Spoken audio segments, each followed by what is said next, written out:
I was appointed as Goodwill Ambassador for UN Women 6 months ago.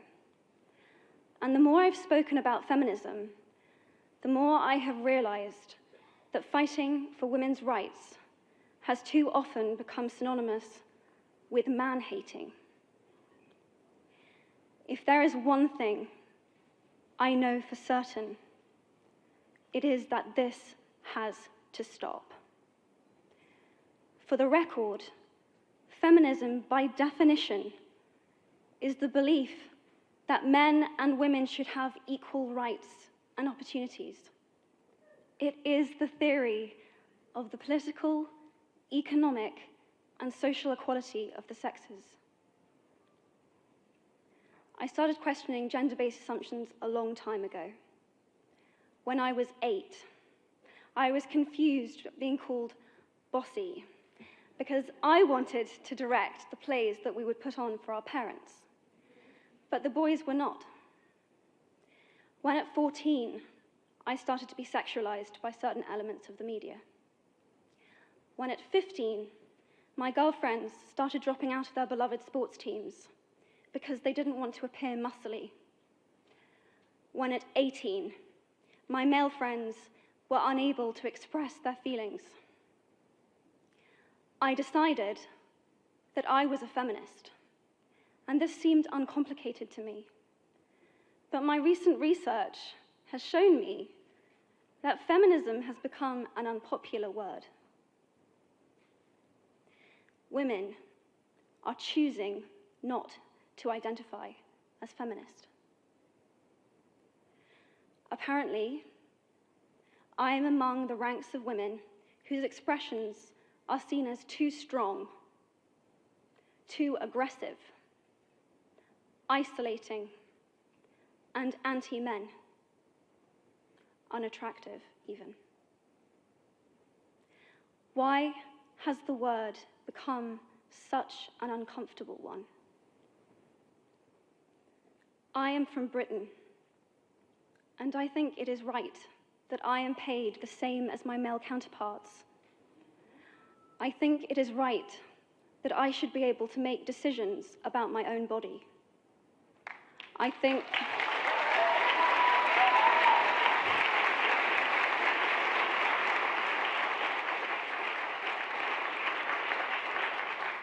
it is right that women be involved on my behalf in the policies and the decisions that will affect my life. I think it is right that socially I am afforded the same respect as men. But sadly, I can say that there is no one country in the world where all women can expect to receive these rights. No country in the world can yet say that they have achieved gender equality. These rights I consider to be human rights, but I am one of the lucky ones.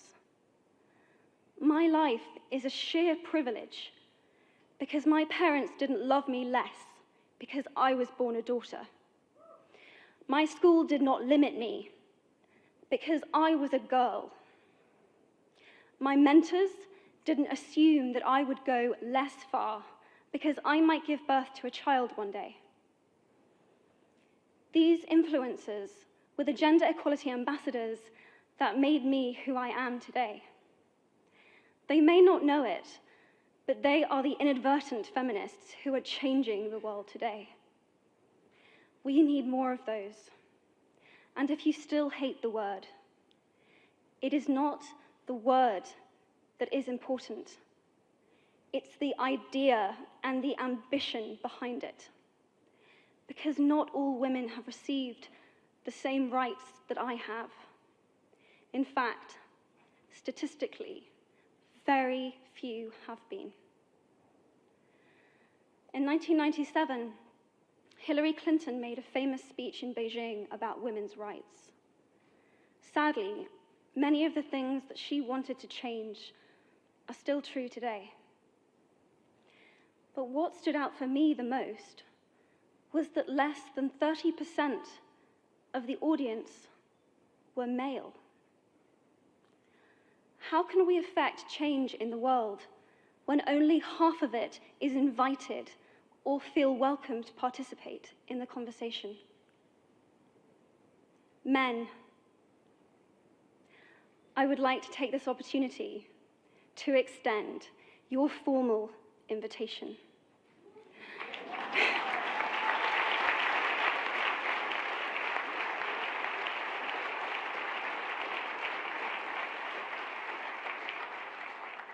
Gender equality is your issue too. Because to date, I've seen my father's role as a parent being valued less by society, despite my needing his presence as a child as much as my mother's. I've seen young men suffering from mental illness, unable to ask for help, for fear it would make them less of a man or less of a man. In fact, in the UK, suicide is the biggest killer of men between 20 to 49, eclipsing road accidents, cancer, and coronary heart disease. I've seen men made fragile and insecure by a distorted sense of what constitutes male success. Men don't have the benefits of equality either.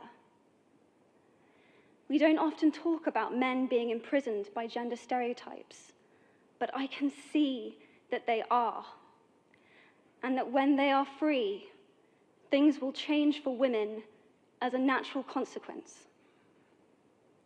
If men don't have to be aggressive in order to be accepted, women won't feel compelled to be submissive. If men don't have to control, women won't have to be controlled. Both men and women should feel free to be sensitive. Both men and women should feel free to be strong. It is time that we all perceive gender on a spectrum instead of two sets of opposing ideals.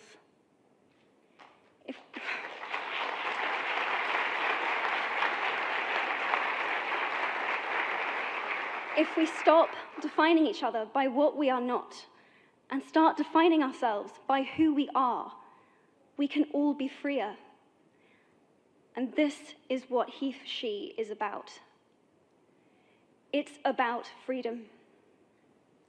I want men to take up this mantle so that their daughters, sisters, and mothers can be free from prejudice, but also so that their sons have permission to be vulnerable and human too. Reclaim those parts of themselves they abandoned, and in doing so, be a more true and complete version of themselves. You might be thinking, who is this Harry Potter girl? And what is she doing speaking at the UN? And it's a really good question. I've been asking myself the same thing. All I know is that I care about this problem, and I want to make it better. And having seen what I've seen, and given the chance, I feel it is my responsibility to say something.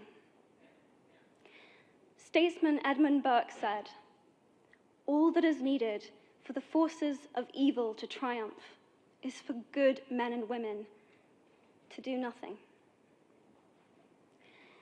In my nervousness for this speech, and in my moments of doubt, I've told myself firmly, if not me, who? If not now, when?